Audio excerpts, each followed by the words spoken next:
নমস্কার।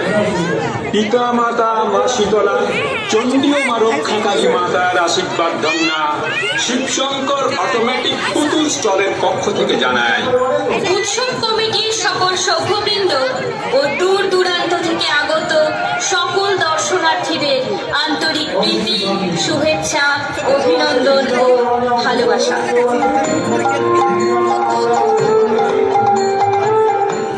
শুরু করতে চলেছি এস মন্ডল প্রযোজিত শিবশঙ্কর অটোমেটিক পুতুল স্টল পরিবেশিত প্রোপাইটার সুদর্শন মণ্ডল, কুলঠা, খেজুরি, পূর্ব মেদিনীপুর। দূরভাষ 9732755714। শুরু করতে চলেছি আমাদের নিবেদন যুগাবতার শ্রী শ্রী রামকৃষ্ণ পরমহংসদেব। সমাজের বুকে যখন জন্ম নেয় অপসংস্কৃতি, যখন গরিবদের উপর বেড়ে ওঠে ধনীর অত্যাচার, তখন মানুষ দিশেহারা হয়ে পড়ে, বুঝে উঠতে পারে না কোন পথে যাবে, কি করবে। ঠিক তখনই তাদের পথ দেখাতে আবির্ভাব ঘটে মহামানবের, মহাপুরুষের।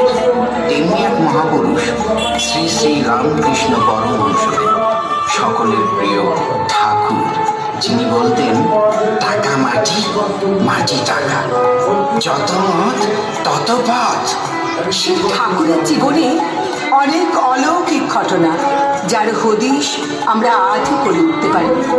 সত্যি তার জীবনে সেসব ঘটেছিল কিনা আমরা তাও জানি না। শ্রীরামকৃষ্ণের জীবনে তেমনই কয়েকটি অলৌকিক ঘটনা আমরা আপনাদের সামনে তুলে ধরছি বৈদ্যুতিক পুতুলের মাধ্যমে। শুরু হচ্ছে যুগাবতার শ্রী শ্রী রামকৃষ্ণ পরমহংস।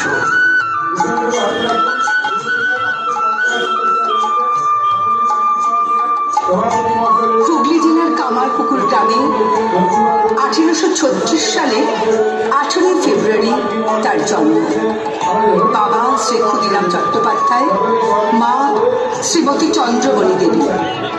গ্রামের সকলের বড্ড প্রিয় ছিল ছোট্ট গদাধর। অভাবের সংসারে লেখাপড়াও তেমন হয়নি, হবেই বা কি করে, তার যে ছিল পুজো পাঠের দিকে অসম্ভব চোখ। তরুণ গদাধর দাদা রামকুমারের হাত ধরে এলেন দক্ষিণেশ্বর। মায়ের কি লীলা, যেন আগে থেকে সব ঠিক করা ছিল।